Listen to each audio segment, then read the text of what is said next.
நம்மவர் அவரே மூவர் என்றே எம் பீதானோடும் எண்ணி விண்ணாண்டு மண்மேல் தேவர் என்றே இருமான் என்ன பாவம் திரித்தவரே.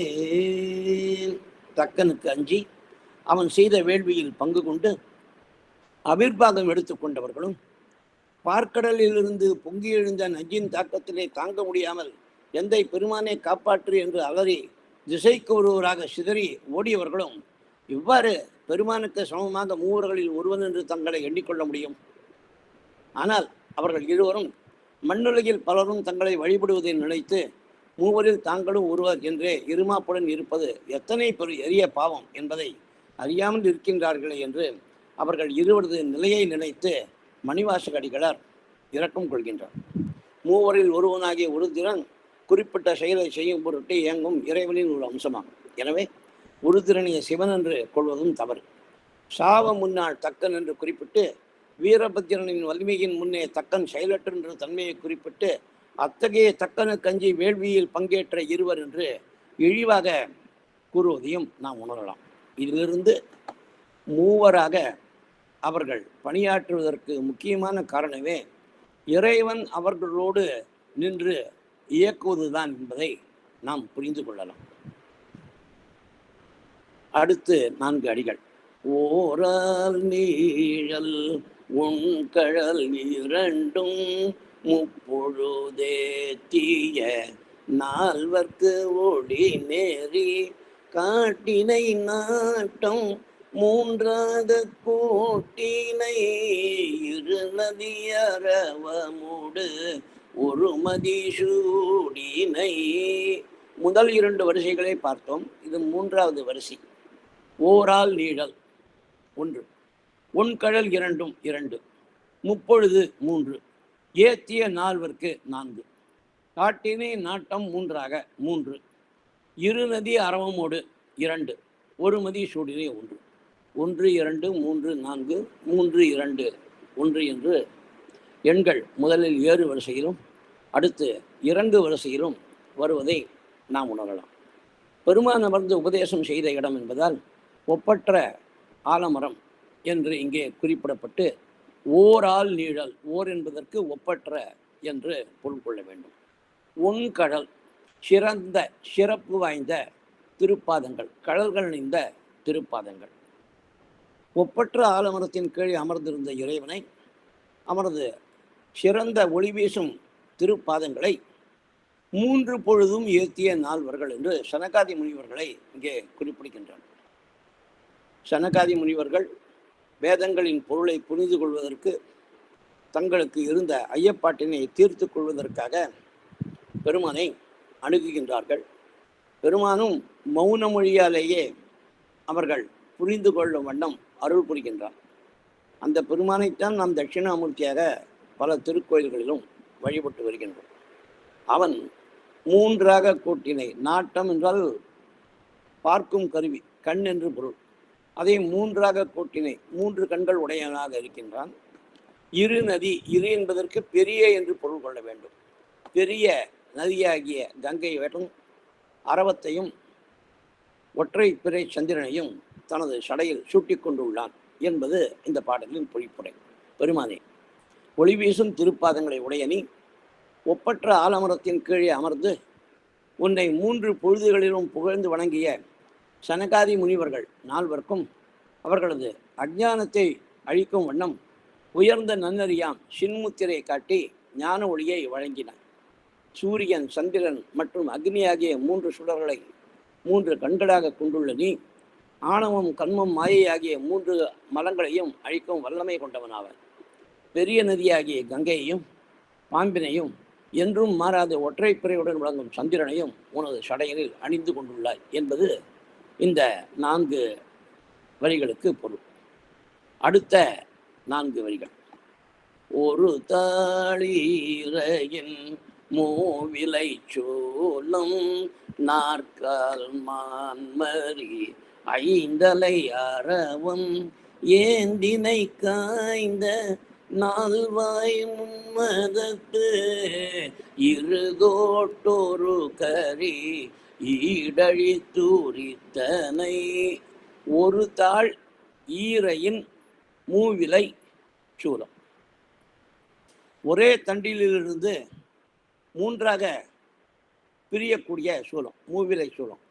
ஒரு தண்டில் 3 கிளைகளாக பிரியக்கூடிய சூலம் என்று குறிப்பிடுகின்றார். நாற்கால் மான், 4 கால்களுடைய மான் கன்று, 5 அரவம், 5 தலைகளை கொண்ட பாம்பு, 1 ஈரையின் 2, மூவிலை 3, நாற்கால் 4, 5 அரவம் 5, 1 to 5 வரை ஏறு வரிசையில் பார்த்தோம். ஏந்தினை அறவும் ஏந்தினை என்று கூட்டி பொருள் கொள்ள வேண்டும்.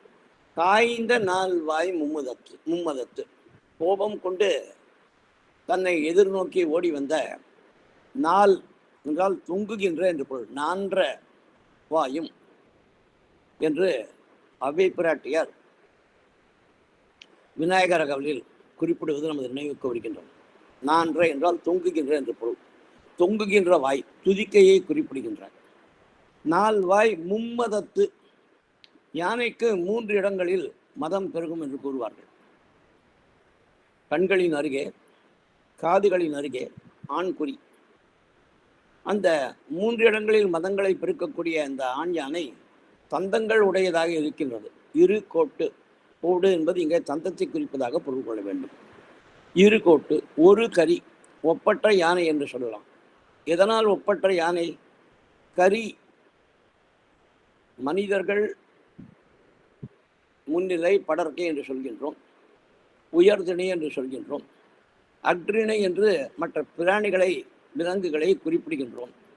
கரம் உடைய பிராணி விலங்கு என்பதால் கரி என்ற பெயர் வந்தது. கரம் உடைய, அதாவது துதிக்கையே கையாக உடையது. வேறு எந்த விலங்குக்கும் இல்லாத ஒரு தனி சிறப்பு யானைக்கு இருப்பதால் அதை ஒப்பற்ற கரங்குடையதாக உள்ள விலங்கு என்று இங்கே குறிப்பிடுகின்றார். இருகோட்டு, ஒரு கரி, ஈடு என்றால் பெருமை என்று பொருள். அந்த யானையின் பெருமையை அழித்து அதன் தோலை குறித்த இறைவன் என்று இங்கே கூறுகின்றார். ஒரே தண்டில் 3ஆக பிரியும் சூரத்தை ஏந்தும் இறைவன் என்று திருஞான சம்பந்தர் குறிப்பிடுவது நமக்கு பட்டினத்தார் ஒற்றியூர் ஒருபாய் 20 பாடலில் சொல்வது நினைவுக்கு வருகின்றது. மூவிலை ஒரு தாள் சூலம் ஏந்தது மூவரும் யானென மொழிந்தவாறே என்று அவர் கூறுகின்றார். பெருமான் மூவிலை சூலத்தை ஏந்தி இருப்பது திருமால், பிரமன், உருத்திரன் ஆகிய மூவரும் தான் என்பதை நமக்கு உணர்த்துவதாக என்று அவர் கூறுகின்றார். 3 தொழில்களை செய்யும் மூவிலை சூலம் என்று அப்பர் பிரான் ஒரு பொதுப்பதிகத்தின் பாடலில் குறிப்பிடுகின்றார். 5ஆம் திருமுறை 89வது பதிகத்தின் 3வது பாடல். தொழில் 3 ஆயினை மூவிலை சூலத்தன். 3 தொழில்களை இறைவன் செய்கின்றான் என்பதை உணர்த்தக்கூடிய மூவிலை சூலம் என்று கூறுகின்றார். நாற்கால் மான்மரி, 4 வேதங்களையும் 4 கால்களாக உடைய மான்கன்று, 5 அரவம், பஞ்சாக்கர மந்திரத்தின் 5 எழுத்துக்களை 5 தலையாக கொண்டுள்ள பாம்பு என்றும் சிலர் விளக்கம் அளிக்கின்றனர். 4 வாய், தொங்கும் வாய். இந்த 4 அடிகளின் பொழிப்புரை பிரணவ மந்திரத்தினை உணர்த்தும் ஒரு தண்டினை அடிபாகமாக கொண்டு பிளக்கும் தன்மை கொண்டுள்ள 3 இலைகள் போன்று, ஈர் என்பதற்கு பிளக்கும் தன்மை என்று பொருள் கொள்ள வேண்டும். 3 இலைகள் போன்று கூர்மையாக உள்ள முனைகளை உடைய சூலத்தினை ஏந்தியவாறு 3 தொழில்களையும் புரிபவன் நான் ஒருவனே என்பதை உணர்த்தும் பெருமானே, 4 வேதங்களை 4 கால்களாக கொண்டுள்ள மான்கன்றினை ஏந்தியவனே, மிகுந்த கோபத்துடன் உன்னை நோக்கி வந்ததும் தொங்குகின்ற துதிக்கையை வாயாக கொண்டதும் 3 இடங்களில் மதநீர் பொழிவதும் 2 தந்தங்களை உடையதாக ஒப்பற்ற வலிமையுடன் வந்த ஆண்யானையின் வலிமையை அழித்து அதன் தோலினை உரித்து போர்த்து கொண்ட பெருமானே என்பதுதான் இந்த 4 அடிகளின் வரிகளின் பொழிப்புரை. அடுத்து 6 வரிகள். ஒரு தனு இருக்கால் வளைய வாங்கி முப்புறத்தோடு நானிலம் அஞ்ச கொன்று தலத்தூரன் அவுணரை அறுத்தனை 5 அந்த கரணம் முக்குணம் இருவழி ஒருங்கிய வானோர் ஏத்த நின்றனை. ஒரு தனு ஒன்று, இரு கால் ரெண்டு, வளைய வாங்கி முப்புறம் மூன்று, நானிலம் நான்கு, கொன்று தலத்துற அஞ்ச ஐந்து, கொன்று தலத்துற அவுணரை அறுத்தனை ஆறு. அறு என்பது ஆறு. ஐம்புலன் நாலாம் அந்தக்கரணம் முக்குணம் இருவழி ஒருங்கிய வானோர் 5 4 3 2 1 வருகின்றன. 1 முதல் 5 வரை உள்ள எண்கள் ஏறு வரிசையிலும் பின்னர் இறங்கு வரிசையிலும் சொல்லப்படுகின்றன. தனு என்றால் தனுஷ் என்ற வடமொழி சொல்லின் கடைக்குறை, வில் என்று பொருள். ஒரு தனு மேருமலையினை வளைத்து செய்யப்பட்ட ஒப்பற்ற விலை. வில் இரு கால், வில்லின் 2 முனைகளை பற்றி வளைக்கின்றார். மேருமலையின் 2 முனைகளை பற்றி கொண்டு அதை வில்லாக வளைக்கின்றார். அதைத்தான் ஒரு தனு இரு கால் வளைய வாங்கி என்று இங்கே குறிப்பிடுகின்றன. 2 முனைகள், கால் என்பதற்கு பொருள் கொள்ள வேண்டும். நானிலம், குறிஞ்சி, முல்லை, மருதம், நெய்தல் என்று 4 வகை நிலங்களை கொண்டுள்ள பூமி. முப்புறம் அனைவருக்கும் தெரியும். திரிபுரத்து அரக்கர்களின் 3 பறக்கும் கோட்டைகள். சிறப்பு வாய்ந்த தவயோகிகளை வானோர் என்று சொல்கின்றார் என்றும் பொருள் கொள்ளலாம். ஐம்புலன் நாலாம் அந்த கரணம். ஐம்புலன் அனைக்கும் தெரிந்தது. அந்த கரணங்கள் 4: மனம், புத்தி, ஆங்காரம், சித்தம் என்பவை இந்த 4 அந்த கரணங்கள். கடுமையான முயற்சி செய்து பயிற்சி கொண்டு 5 புலன்களை அடக்குதல் எளிது என்று கூறும் வண்ணம் மனத்தின் செயல்பாட்டினை அடக்கும் நிலை மிகவும் கடினமாக உள்ளது. மனதின் செயல்பாட்டை அடக்குவதற்கு ஒப்பிட்டால் 5 புலன்களை செயல்களை அடக்குவது எளிது. ஆனால் இந்த மனதின் செயல்பாட்டினையும் அடக்குபவர்களாக முனிவர்கள் திகழ்ந்தனர் என்பதைத்தான் இங்கே குறிப்பிடுகின்றார். 54ஆம் அந்த கரணம் அது மட்டுமில்லை, முக்குணத்தையும் அவர்கள் அடக்கினார்களாம். 3 குணங்கள், ராஜசம், சாத்விகம், தாமசம் எனப்படும் 3 குணங்கள். இரு வழி, வழி என்றால் காற்று என்று பொருள். உள்ளே செல்கின்ற வாயு காற்று பிராணவாயு, வெளியே வருகின்ற கருமல வாயு. உள்ளே செல்கின்ற பிராணவாயுவையும் அடக்கி வெளியே காற்றை விடாமல் மூச்சடக்கி தியானம் செய்து பழகியவர்கள் என்று குறிப்பிடுகின்றார். இருவழி ஒருங்கிய, மனத்தை ஒருமைப்படுத்தி மூச்சினையும் இவ்வாறு அடக்கி இறைவனை பற்றிய தியானத்தில் ஆழ்ந்த தவசிகள் முனிவர்கள் என்று குறிப்பிடுகின்றார். இந்த 6 அடிகளின் பொழிப்புரை. பெருமானே, அதன் 2 முனைகளும் வில்லின் 2 கால்களாக இருக்கும் வண்ணம் ஒப்பற்ற முறையில் மேருமலையினை வளைத்து வலிமை வாய்ந்த அம்பினை அதனில் பொருத்தி முப்புறத்து அரக்கர்களும் உலகமும் அச்சம் கொள்ளும் வண்ணம் 3 திரிபுரத்து அரக்கர்களை முற்றிலும் நீ அழித்தாய். தங்களது 5 புலன்களை ஒருமுகப்படுத்தி அடக்கி மனம் தனது செயல்பாட்டினை நிறுத்தும் வண்ணம் மனம், புத்தி, அகங்காரம், சித்தமாகிய 4 அந்த கரணங்களையும் ஒருநிலைப்படுத்தி தாமசம், ராஜசம், சாத்வீகம் ஆகிய 3 குணங்களும் இல்லாதவர்களாக உள்ளே செல்வதும் வெளியே வருவதும் ஆகிய பிராணவாயுவினை மூலாதாரத்தில் அடக்கி ஒன்றிய மனத்துடன் தவம் புரியும் உயர்ந்த தவயோகிகள் உனது பெருமையை அறிந்து கொண்டு உன்னை புகழ்கின்றனர் என்று கூறுகின்றார். அடுத்த 6 அடிகள். ஒருங்கிய மனத்தோடு இரு பிறப்போந்து முப்பொழுது கூரை முடித்து நான் மறை ஓதி ஐவகை வேள்வி அமைத்தரங்கம் முதலெழுத்தோதி வரன்முறை பயின்றெழு வாந்தனை வளர்க்கும் பிரமபுரம் பேணினை. 1 to 7 வரை ஏறு வரிசையில் சொல்லப்பட்டுள்ள எண்கள் அமைந்த தன்மையை நாம் பார்க்கலாம். எழுவான் என்ற சொல்லில் உள்ள 7 என்ற பகுதி 7 எனப்படும் எண்ணினை குறிப்பதாக பொருள் கொள்ள வேண்டும். இந்த அடிகளில் சீர்காழி நகரில் வாழும் அந்தணர்களால் பேணி ஆதரிக்கப்பட்டு போற்றப்படும் பெருமான் என்று குறிப்பிடும் திருஞான சம்பந்தர் சீர்காழி நகரத்து அந்தணர்களின் தன்மைகளை இங்கே குறிப்பிடுகின்றார். இரு பிறப்பு ஓர்ந்தவர்கள், ஒருங்கிய மனத்தோடு என்று மனம் ஒன்று இறைவனை அவர்கள் வழிபடுகின்றார்கள் என்று கூறுகின்றார். இரு பிறப்பு என்பது அந்தணர்களின் வாழ்க்கையில் 2 பகுதியை குறிக்கும். முதலாவது உபநயனம் எனப்படும் அந்த பூணூல் சடங்கு நடைபெறுவதற்கு முன்னர், 2வது இந்த பூணூல் சடங்கு நடந்தேறிய பின்னர். பண்டைய நாளில் அந்தணச் சிறுவர்கள் அனைவரும் உபநயனம் சடங்கு முடிந்த பின்னர் ஞானத்தை தேடும் வழியில் தங்களை ஈடுபடுத்திக் கொள்வதாக ஒரு பழக்கம் இருந்து வந்தது. வேதங்களை கற்று அறிந்து கொள்ளும் தகுதி அவர்களுக்கு உபநயனம் முடிந்த பின்னர் தான் கிடைக்கிறது. எனவே தாயின் கருப்பையிலிருந்து வெளியே வந்து உடல் வளரத் தொடங்குவது முதல் பிறப்பாகவும், உபநயனம் முடிந்த பின்னர் ஞானம் வளரத் தொடங்குவது இரண்டாவது பிறப்பாகவும் கருதப்பட்டு அவர்களை இரு பிறப்பாளர்கள் என்று அழைக்கின்றனர். உப என்றால் இரண்டு, அயனம் என்றால் பிறப்பு. உப அயனம் சேர்ந்து உபநயனம் என்று இரண்டாவது பிறப்பு என்ற சொல்லினை உணர்த்தும் வண்ணம் இந்த தொடர் அமைந்துள்ளது.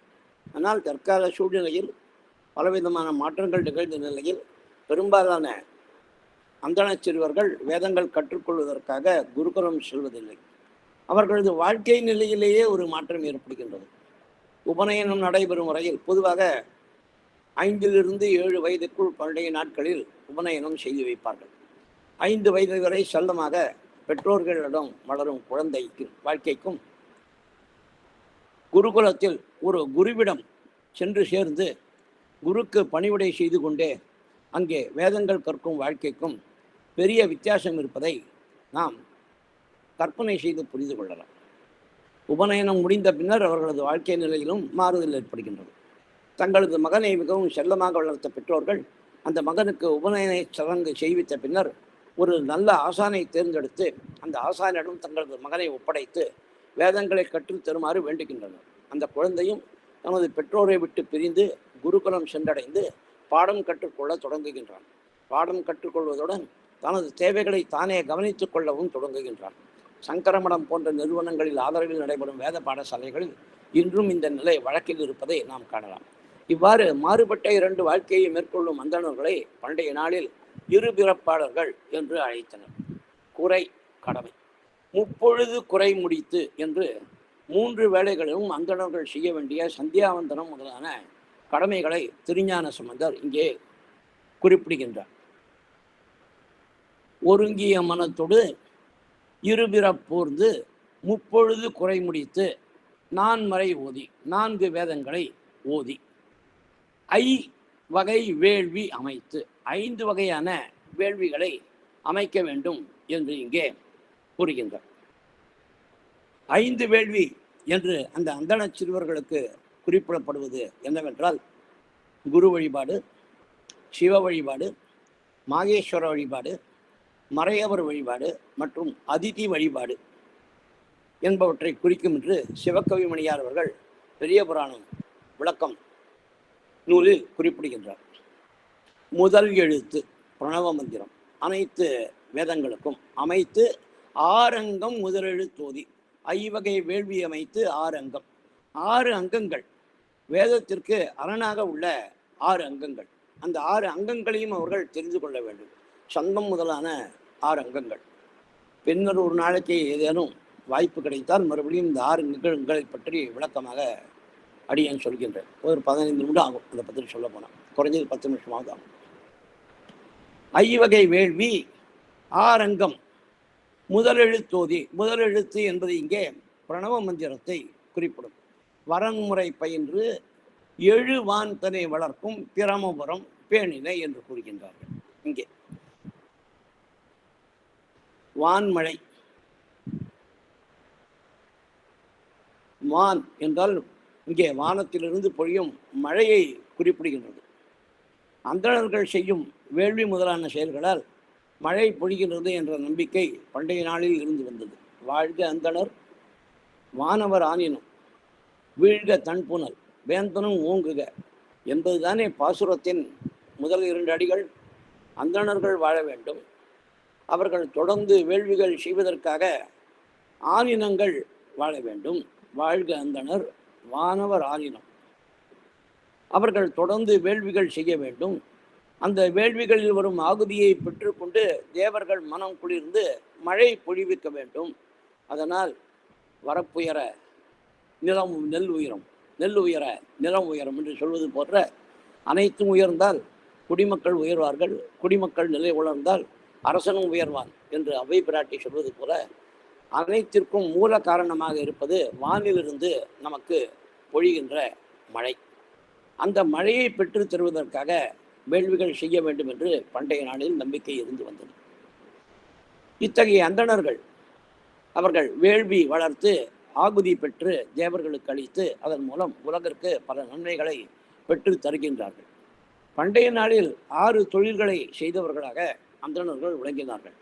வேதம் ஓதுதல், வேதம் ஓதுவித்தல், வேள்வி செய்தல், வேள்வி செய்வித்தல், தானம் அளித்தல் மற்றும் தானம் பெற்றுக்கொள்ளுதல் என்பன இந்த 6 தொழில்கள். ஒருங்கிய மனம் என்று கூறுகின்றார். மனம் எப்போதும் அலைப்பாயும் தன்மையை உடையது. அதிலும் குறிப்பாக உடலின் தேவைகளை எவ்வாறு நிறைவேற்றுவது என்ற சிந்தனையை முதலாக கொண்டு அதே நினைப்பில் இருப்பது மனம். தனது உடலுக்கு தேவையான உணவினை தேடுவதிலும், விருப்பம் போல் தூங்கி கழிப்பதிலும், பிற உயிர்களால் தனக்கு ஏற்பட இருக்கும் ஆபத்தை நினைத்து பயந்தும் அத்தகைய தீங்குகளை தடுக்கும் வழிமுறைகளை ஆராய்ந்து பின்பற்றுவதிலும், போகங்களை அனுபவித்து 5 புலன்களை திருப்திப்படுத்துவதிலும் ஆழ்ந்து மனம் சிந்தனை செய்கின்றது.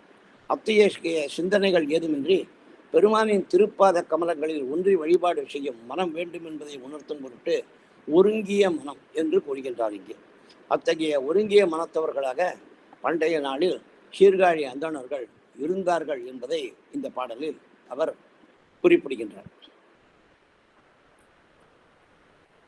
ஒன்றிய சிந்தனையுடன் இறைவனை வழிபடும் அடியார்கள் தங்களது வினைகளை முற்றும் தீர்த்து கொள்வார்கள் என்பதை உணர்த்தும் பொருட்டாக அப்பர் பிரான் ஒன்று இருந்து நினைவுங்கள் உந்தமக்கு ஊனமில்லை என்று சொல்வது நமது நினைவுக்கு வருகின்றது.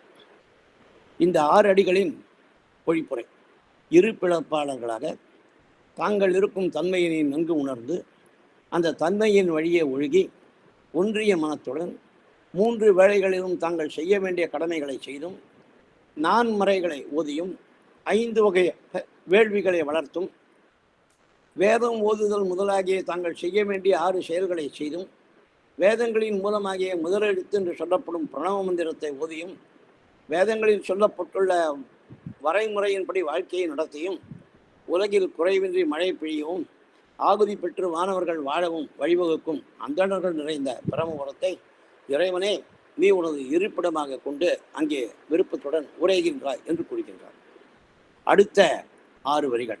6 பதம் ஊரலும் வேணு புறம் வீரும் வீணை இகலி அமைந்துணர் புகலி அமர்ந்தனை.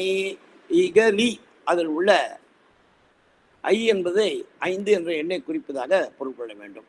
பொங்கு நாற்கடல் சூழ் வெங்குரு விளங்கினை பாணிலும் உலகும் உதய மேல் மீதந்த தோணி புறத்தூரைந்தனை தொலையாயிரு மீதி வாய்ந்த பூந்தராய் ஏந்தனை மரபுறம் ஒன்றுணர் சிறபுறத்தூரைந்தனை. இந்த வரிகளில் 6 முதல் 1 வரை எண்கள் இறங்கு வரிசையில் அமைந்துள்ளதை காணலாம். 1 7 வரை ஏறு வரிசையில் அமைந்திருந்ததை நாம் 24வது அடி வரை உள்ள 6 அடிகளில் பார்த்தோம். அடுத்து 6 இறங்கு வரிசையில் உள்ள 6 எண்கள் இருப்பது இங்கே குறிப்பிடப்பட்டுள்ளது. விரும்பினை அமர்ந்தனை என்ற சொற்களில் உள்ள ஐ சார்ந்த உயிர்மை எழுத்து எண் 5 உணர்த்துவதாக பொருள் கொள்ள வேண்டும். பதம் கால் என்று பொருள். பாதம் என்பது சுருங்கி பதம் என்று ஆயிற்று. 6 பதம் 6 கால்களை உடைய வண்டு. இகலி என்றால் மாறுபட்டு என்று பொருள். பொங்கு நாற்கடல் 4 திசைகளிலிருந்தும் க்ஷீணத்துடன் பொங்கி எழுந்த பாணி நீர் ஏய்ந்தனை பொருந்தி இருத்தல். இரு பெரிய பொழிப்புரை. பெருமானே, நீ வண்டுகள் முரளும் சோலைகள் நிறைந்த தோணிபுரம் என்று அழைக்கப்படும் தலத்தை மிகவும் விரும்பி அங்கே உரைகின்றார். பிரளயத்திலும் அழியாத தனி சிறப்பு கொண்டு மற்ற தலங்களிலிருந்து மாறுபட்டு விளங்கும் புகழி, அதாவது இகலி என்று சொல்லாமல் அல்லவா, அதற்கு பொருள் மாறுபட்டு விளங்குகின்ற புகழி என்ற தலம். மற்ற தலங்கள் எல்லாம் புகழியில் பிரளயத்தில் அழியும் பொழுது சீர்காழி பிரளயத்தில் அழியாமல் இருக்கின்றது என்பதை குறிப்பிடுகின்றார். பிரளயத்திலும் அழியாத தனி சிறப்பு கொண்டு மற்ற தலங்களிலிருந்து மாறுபட்டு விளங்கும் புகழி என்று அழைக்கப்படும் தலத்தில் அமர்ந்துள்ளார். மிகுந்த சினத்துடன் பிரளய காலத்தில் பொங்கி 4 திசைகளிலும் கடல் நீர் சூழ்ந்த போதிலும் அந்த வெள்ளத்தில் மூழ்காது நின்ற வெங்குரு என்று அழைக்கப்படும் தலத்தில் நீ விளங்குகின்றார். பிரளய காலத்து வெள்ளம் 3 உலகங்களையும் மூழ்கடித்த போதிலும் அந்த வெள்ள நீரில் மூழ்காது மேலே மிதந்த தோணிபுரம் என்று அழைக்கப்படும் நகரத்தில் பெருமானை நீ பொருந்தி உரைகின்றாய். என்றும் அழியாது இருக்கும் சங்கநதி பதுமநதி உடையது போன்று அழியாத செல்வ சிறப்பினை உடைய பூந்தரா என்று அழைக்கப்படும் தலத்தில் பெருமானே நீ பொருந்தி உரைகின்றாய். அடியார்கள் வேண்டும் வரத்தினை தரவல்ல சிரபுரம் என்று அழைக்கப்படும் தலத்தில் பெருமானே நீ உரைகின்றாய் என்பது பொழிப்புரை. அடுத்த 7 அடிகள். ஒரு மலை எடுத்த இரு திரள் அரக்கன் விரல் கெடுத்தருளினை புறவம் பூரிந்தனை முன்னீர் தூகின்றோன் நான் முகனறிய பண்புடு நின்றனை ஷண்பை அமர்ந்தனை ஐயுறும் அமணரும் அறுவகை தேரரும் ஊழியும் உணர காழி அமர்ந்தனை எச்சன் ஏழிசையோன் கொச்சையை மெச்சினை. 1 முதல் 7 வரை உள்ள எண்கள் ஏறு வரிசையில் கொடுக்கப்பட்டுள்ளன. ஒரு மலை ஒப்பற்ற கைலை மலை. இரு திரள், இரு என்றால் பெரிய அதிகமான என்று பொருள். இங்கே இரு திரள் மிகவும் அதிகமான வலிமை. இரு திரள் அரக்கன் அவனது விரல் கெடுத்து அருளிவை. விரல் என்பது இங்கே அவனது வெற்றி கொள்ளும் வலிமை. அவனது வெற்றி கொள்ளும் வலிமையை கெடுத்து பெருமானே பின்னர் அவனுக்கு நீ அருள் புரிந்தாய் என்று கூறுகின்றார். முன்னீர் என்று கடல் இங்கே குறிப்பிடப்படுகின்றது. மழை நீர், ஆற்று நீர், ஊற்று நீர் ஆகிய 3 வகை நீர்களும் சென்று சேரும் இடம் கடல். எனவே கடலை முன்னீர் என்று பண்டைய இலக்கியங்களில் அழைக்கின்றனர். முன்னீர் துயின்றோன் என்று திருமால் குறிப்பிடப்படுகின்றார். 4 முகன் அனைவரும் அறிந்தது பிரமன். பிரமனும் திருமாலும் அறியாது பெருமான் இருந்த நிலை, அதை பண்பு என்று கூறுகின்றார். முன்னீர் துயின்றோன் 4 முகன் அறியா பண்போடு நின்றனை, அந்த தன்மையில் நின்றனை. ஷண்பை என்று அழைக்கப்படும் சீர்காழி தலத்தில் விருப்பத்துடன் அமர்ந்தாய். ஐயூரும் அமணரும் என்று இங்கே கூறுகின்றார். சமணர்கள் தங்களது கொள்கைக்கு எப்பொழுதுமே தெளிவான விளக்கம் அளிக்காதவர்களாக இருந்தனர் என்று திருஞான சம்பந்தர் குறிப்பிடுகின்றார். இப்படியும் இருக்கலாம் அப்படியும் இருக்கலாம் என்று ஒரு உறுதியான நிலைப்பாடு ஏதுமின்றி சந்தேகத்துடன் தங்களது கொள்கைக்கு விளக்கம் அளிக்கும் சமணர்கள் என்பதை இங்கே ஐயூரும் அமணர்கள் என்று குறிப்பிடுகின்றார். அறுவகை தேரரும். அறுவகை தேரர் என்ற தொடருக்கு 6 சுவைகளும் நிறைந்த உணவினை புசிப்பதில் நாட்டமுடைய புத்தர்கள் என்று சிலர் விளக்கம் கொடுக்கின்றனர். ஆனால் பொருத்தமான விளக்கமாக புத்தர்களில் 6 வகையோர் பண்டைய நாளில் இருந்தனர் என்று சிவகவிமணியார் குறிப்பிடுகின்றார். ஐயூரும் அமணரும் அறுவகை தேரரும் அமணர்களை பற்றி கூறுகின்றார், புத்தர்களை பற்றி கூறுகின்றார். ஊழியும் உணரா காழி அமர்ந்தனை. ஊழி உணர முடியாத அளவுக்கு ஊழி வெள்ளத்தில் தப்பி இருந்த சீர்காழி நகரம், ஊழியை மிஞ்சி இருந்த நகரம் என்று குறிப்பிடுகின்றார். எச்சன் 7 இசையோன் கொச்சையை மெச்சினை. எச்சன் என்பது இங்கே யாகம் செய்பவன் என்று பொருள். 7 இசை மிகுந்த புகழ். பல வேள்விகளை செய்வதால் மிகுந்த புகழ் உடையவராக விளங்கிய பராசர முனிவர், அவர் தனக்கு இருந்த பழிச்சொல்லை நீக்கிக் கொள்வதற்காக இங்கே பெருமானை வழிபட்டார். அதனால்தான் கொச்சை வயம் என்ற பெயர் சீர்காழி நகரத்திற்கு வந்தது. அந்த பராசர முனிவர் வழிபட்டதால் கொச்சை வயம் என்று பெயர் பெற்ற சீர்காழியை பெருமையை உணர்ந்து அங்கே நீ உரைகின்றாய் என்று கூறுகின்றார். கொச்சையோன் என்ற சொல்லுக்கு மீனவ பெண் மச்சகந்தியை புணர்ந்ததால் பராசர முனிவரின் உடலிலும் மீன்பாடை வீசத் தொடங்கியது என்றும், அந்த கொச்சையான நாற்றத்தை தவிர்க்கும் பொருட்டு சிவபெருமானை நோக்கி தவம் செய்து பராசர முனிவர் நாற்றத்தை நீக்கி கொண்டார் என்றும் கூறுகின்றார்கள். அருவருக்கத்தக்க முறையில் தோணியில் அமர்ந்த வண்ணம் அந்த மீனக பெண்ணுடன் அவர் புணர்ந்ததால் அவர் பாவம் புரிந்தவராக பழி அவருக்கு வந்தது என்றும், அந்த பழியை போக்கிக் கொள்வதற்காக அவர் பெருமானை வழிபட்டார் என்றும் விளக்கம் அளிக்கப்படுகின்றது. இந்த 6 அடிகளின் பொழிப்புரை. இறைவனின் உறைவிடம் என்பதால் ஒப்பற்ற மலையாக விளங்கும் கைலாய மலையினை பேர்த்தெடுக்க துணிந்தார். மிகுந்த வல்லமை கொண்டிருந்த அரக்கன் ராவணனின் வலிமையை, எப்பொழுதும் வெற்றியே கண்டிருந்த அவனது வீரத்தினை பெருமானே நீ அடக்கினாய். புறாவின் வடிவெடுத்து மன்னன் சிபியை சோதனை செய்ததால் மீண்டும் தனது உருவினை அடைய முடியாமல் திகைத்த தீக்கடவுள் தனது உருவத்தினை மீண்டும் பெருவண்ணம் பெருமானே நீதான் அருள் புரிந்தாய். முன்னீர் என்று அழைக்கப்படும் கடலில் பள்ளி கொள்ளும் திருமாலும் 4 முகங்களை கொண்டுள்ள பிரமனும் உனது திருவடியையும் திருமுடியையும் அறிய முடியாத வண்ணம் நீண்ட நெருப்பு பிழம்பாக நின்றவனே, சண்பை என்று அழைக்கப்படும் தலத்தில் நீ விரும்பி அமர்ந்துள்ளாய். தங்களது கொள்கைகளில் உறுதியான நிலைப்பாடு ஏதுமின்றி 2 வகையாக விளக்கம் கூறி சந்தேகம் கொண்டவர்களாக விளங்கும் சமணர்களும், உடல் அழியும் நிலையினை உலகத் துன்பங்களிலிருந்து விடுபடுகின்றது என்று கருதி முக்தி நிலை என்று தவறாக கருதும் புத்தர்களும் உன்னை அறிய முடியாமல் திகைத்து நிற்பது போன்று நீ உரைகின்ற சீர்காழி தலத்தினை ஊழி வெள்ளமும் அறிய முடியாமல் உணர முடியாமல் திகைத்து நின்றது. பல வேள்விகளையும் யாகங்களையும் செய்ததால் மிகுந்த புகழுடன் விளங்கிய பராசர முனிவர் மீனவ பெண் மச்சகந்தியை புணர்ந்த தனது கொச்சையான கீழ்மை செயலால் விளைந்த பாவத்தை போக்கிக் கொள்ள உதவிய கொச்சைவயம் என்று அழைக்கப்படும் தலத்தினை பெருமானே நீ மிகவும் புகழ்ந்து அதனை உனது இருக்கையாக கொண்டுள்ளாய். பொதுவாக திருஞான சம்பந்த பெருமானாரின் பதிகங்களில் காணப்படும் ராவணனுடன் தொடர்பு கொண்டுள்ள கைலாய நிகழ்ச்சி திரும்பவும் பிரமனும் உணர முடியாது பெருமான் நெடிய தீப்பழம்பாக நிலை, சமணர்கள் மற்றும் புத்தர்கள் பற்றிய குறிப்பு ஆகிய 3ம் இந்த பாடலில் நாம் இடம்பெறுவதை பார்க்கலாம். அது மட்டுமல்லாமல் சீர்காழி தலத்தின் 12 பெயர்களும் இங்கே வருகின்றன. அடுத்து உள்ள 9 அடிகள் 6 பதமும் 7 வரை ஏறு வரிசை பார்த்தோம். இப்பொழுது இறங்குவது வரிசை. 6 பதமும் 5 கல்வியும் மறை முதல் 4ம் 3 காலமும் தோன்ற நின்றனை இருமையின் ஒருமையும் ஒருமையின் பெருமையும் மறுவில மறையோர் கழுமல முதுபதி கவுனியன் கட்டுரை கழுமல முதுபதி கவுனியன் அறியும் அனைய தன்மையை ஆதலின் நின்னை நினைய வல்லவர் இல்லை நீள் நிலத்தே. பெருமானை நினைக்கும் ஆற்றல் படைத்த அடியார்கள் இந்த நீண்ட உலகத்தில் இருக்க மாட்டார்கள் என்று கூறுகின்றார். என்ன பொருள்?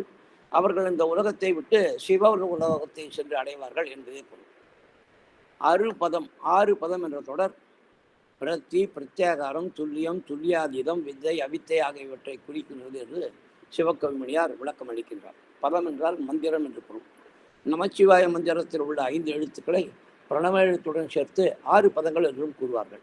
இந்த 6 பதங்களாக உள்ளவன் பெருமான் என்று பொருள் கொள்வதும் மிகவும் பொருத்தம். வேதங்களும் ஆகமங்களும் சிவபெருமானின் 5 முகங்களிலிருந்து எழுந்தவை என்று கூறுவார்கள். திருவிளையாடல் புராணத்தில் மிகவும் விரிவாக எந்தெந்த வேதங்கள் எந்தெந்த முகங்களிலிருந்து எழுந்தன, எந்தெந்த ஆகமங்கள் எந்தெந்த முகங்களிலிருந்து வெளிப்பட்டன என்று குறிப்பிடப்படுகின்றது. உற்ற 5 முகங்களால் பணித்து அருளையும் என்று மணிவாசக பெருமானார் கீர்த்தி திருவகவலில் கூறுவது நமது நினைவுக்கு வருகின்றது. அந்த 5 முகங்களிலிருந்து எழுந்த வேதங்களையும் ஆகமங்களையும் கற்பதை 5 கல்வி என்று திருஞான சம்பந்தர் இங்கே குறிப்பிடுகின்றார். அந்த கல்வியாக இருப்பவனும் பெருமான் தான். கவுனியன் என்ற சொல்லுக்கு கம் ஊனியன் என்று பிரித்து பொருள் காண வேண்டும். கம் என்றால் பிரமகபாலம். பிரமகபாலத்தில் பிச்சை ஏற்று அந்த உணவினை உட்கொள்பவன் பெருமான் என்று உணர்த்தப்படுகின்றது. இந்த 9 அடிகளின் பொழிப்புரை 5 எழுத்து மந்திரம் மற்றும் பிரணவ மந்திரங்களில் உள்ள 6 மந்திர எழுத்துக்களாக உள்ளவனும் தனது 5 முகங்களின் வாயிலாக சொல்லப்பட்ட ஆகமங்களாக இருப்பவனும் 4 வேதங்களாக இருப்பவனும் கடந்த காலம் நிகழ்காலம் மற்றும் எதிர்காலம் ஆகிய 3 காலங்களாக இருப்பவனும் பெருமானாகிய நீதான். நீ பல காரணங்களை முன்னிட்டு 2 வேறு வேறு உருவங்களாக சிவனாகவும் சக்தியாகவும் காட்சியளித்தாலும் 2 உருவங்களும் ஒரு முழுமுதல் கடவுளாகிய உன்னையே உணர்த்துகின்றது. தனக்கு நேராக எவரும் இல்லாத பெருமையை, தனக்கு ஒப்பாக எவரும் இல்லாத பெருமையை உடையவனாக ஒப்பற்றவனாக நீ விளங்குகின்றாய். குற்றங்கள் ஏதும் இல்லாத மறையவர் குடியில் வந்தவனும் கழுமல்லம் எனப்படும் தலத்தில் பிறந்தவனும் கவுனிய கோத்திரத்தின் வழியில் வந்தவனும் ஆகிய ஞானசம்பந்தர் இயற்றிய இந்த பாடலின் தன்மையை பெருமையை பிரமகபாலத்தில் பிச்சை ஏற்று உணவு உட்கொள்ளும் பரமன் அறிவான். அத்தகைய பெருமானின் உண்மைத்தன்மையை உள்ளவாறு உணர்த்தும் இந்த பாடலின் பொருளை உணர்ந்து நினைக்கும் வல்லமை படைத்த மாந்தர்கள் மீண்டும் இந்த உலகினுக்கு வருவதை தவிர்த்து பெருமானுடன் முக்தி உலகில் இணைந்திருப்பார்கள். சொற்களால் ஆகிய ரதத்தினில் பெருமானின் பெருமைக்குரிய பண்புகளையும் தன்மைகளையும் அமர்த்தி அழகு பார்த்த திருஞான சம்பந்த பெருமானார் அருளிய அழகான பதிகம். ஒவ்வொரு படியாக பல படிகளில் பெருமானின் பெருமையை உணர்த்தும் திருஞான சம்பந்தர் சீர்காழி தலத்தின் 12 பெயர்களையும் குறிப்பிடுகின்றார். எனவே இந்த பதிகத்தை ஓதும் அடியார்கள் பெருமானின் புகழினை பாடுவதால் அடையும் பயனையும், மந்திர சொற்களாக விளங்கும் சீர்காழியின் 12 பெயர்களையும் சொல்வதால் விளையும் பயனையும் பெறுகின்றனர். திருஞான சம்பந்தர் மேற்கொண்ட முதல் 4 தல யாத்திரைகளிலும் பங்கேற்ற அவரது தந்தையார் சிவபாத இருதயர் 5வது தல யாத்திரையின் நடுவில் சீர்காழி திரும்பி விடுகின்றார். திருவாவடுதுறையில் பெருமானின் அருளால் உலவா பிற்கிழி பெற்ற திருஞான சம்பந்தர் அந்த செல்வத்தை கொண்டு அவரது தந்தையார் வேள்விகள் செய்யலாம் என்று அந்த பொற்கிழியை தந்தைக்கு அளிக்கவே வேள்வி செய்யும் நோக்கத்துடன் சிவபாத இருதயர் சீர்காழி திரும்பி விடுகின்றார். மதுரை சென்ற தனது குழந்தை சமணர்களுடன் வாதம் புரிய நேரிட்டதால் தனக்கு ஏற்பட்ட கவலையின் பொருட்டு திருஞான சம்பந்தரை காண மதுரை மாநகரம் சிவபாத இருதயர் செல்கின்றார். திருஞான சம்பந்தர் மிகவும் நலமாக இருந்ததைக் கண்டு அவரது தந்தையார் மிகவும் மகிழ்ச்சி அடைகின்றார். முதல் 4 தல யாத்திரைகளிலும் 5வது தல யாத்திரையின் முற்பகுதியிலும் திருஞான சம்பந்த பெருமானார் அவருடைய பதிகங்களை தினமும் பாடுவதை பழக்கமாக கொண்டிருந்த அவரது தந்தையார் திருவாவடுதுறை தலத்திற்கு பின்னர் ஞானசம்பந்தர் அவருடைய பதிகங்களை அறியாதவராக இருந்தார். மேலும் நாளுக்கு நாள் பதிகங்களின் எண்ணிக்கையும் அதிகரிக்கவே அனைத்து பதிகங்களையும் ஒரே நாளில் பாடுவதற்கு நேரமும் போதாமையாக இருந்தது. இதனால் மனம் வருந்திய தனது தந்தையாரிடம் இந்த பதிகத்தினை திருவழிக்கூட்டிருக்கை பாடினால் அனைத்து பதிகங்களையும் பாடியதற்கு ஒப்பாகும் என்று திருஞான சம்பந்தர் சொன்னதாக செவி வழி செய்து உணர்த்துகின்றது. பெரிய புராணத்தில் இத்தகைய குறிப்பு ஏதும் காணப்படவில்லை. ரதபந்தம் என்ற வகையில் அமைந்தது என்று சொல்லப்படும் இந்த பதிகத்தை முன்மாதிரியாக கொண்டு திருமங்கை ஆழ்வார் குடந்தை பெருமாள் மீது ஒரு பாசுரத்தை அருளியுள்ளார். அருணகிரிநாதரும் இதனை போன்ற ஒரு திருப்புகழ் பாடியுள்ளார். இந்த திருப்புகழ் பாடலில் அருணகிரிநாதர் ஞானசம்பந்தர் முருகப்பெருமானின் திருவதாரம் என்றே கூறுகின்றார். 11ஆம் திருமுறையில் அமைந்துள்ள நக்கீரர் அருளிய ஒரு பதிகமும் இதே முறையில் அமைந்துள்ளது. இவ்வாறு பலரும் திருஞான சம்பந்தரை பின்பற்றி பாடியதிலிருந்து இந்த அமைப்பு எந்த அளவுக்கு தமிழ் புலவர்களின் உள்ளத்தை கவர்ந்தது என்பதை நாம் உணரலாம். இந்த பதிகத்தை ஓதினால் முக்தி நிலையில் வாய்க்கப்பெறும் என்று திருஞான சம்பந்தர் கூறுகின்றார். அதனை உணர்ந்து இந்த பதிகத்தை தினமும் ஓதி முக்தி நிலை அடையும் தகுதியை நாம் பெறுவோமாக. நேரம் கருதி பொருளை விளக்கமாக சொல்ல முடியல. ஒவ்வொரு இடத்துல கொஞ்சம் ஓடி இருக்கேன். எனக்கே நல்லா இருந்தாலும் முடிந்த வரைக்கும் எந்த சொல்லையும் விடாமல் பொருள் கூறுவதற்கு முயற்சி செய்திருக்கின்றேன். அடியார்கள் அனைவருக்கும் நன்றாகவே புரிந்திருக்கும் என்று நம்புகின்றேன். வாய்ப்பு கொடுத்த உங்கள் அனைவருக்கும் எனது நன்றியினை மீண்டும் தெரிவித்துக் கொண்டு, நான் சொல்லிய கருத்தினில் ஏதேனும் உங்களுக்கு ஐயப்பாடு இருக்கும் வண்ணம் நான் ஏதேனும் சொல்லியிருந்தால் தயவு செய்து அதை சுட்டி காட்டினால் அந்த ஐயத்தினை போக்குவதற்கு அடியேன் கடமைப்பட்டுள்ளேன் என்று கூறுகின்றேன். உங்களுக்கு எந்த சந்தேகம் இருந்தாலும் தயவு செய்து தயக்கம் இல்லாமல் சொல்லுங்கள்.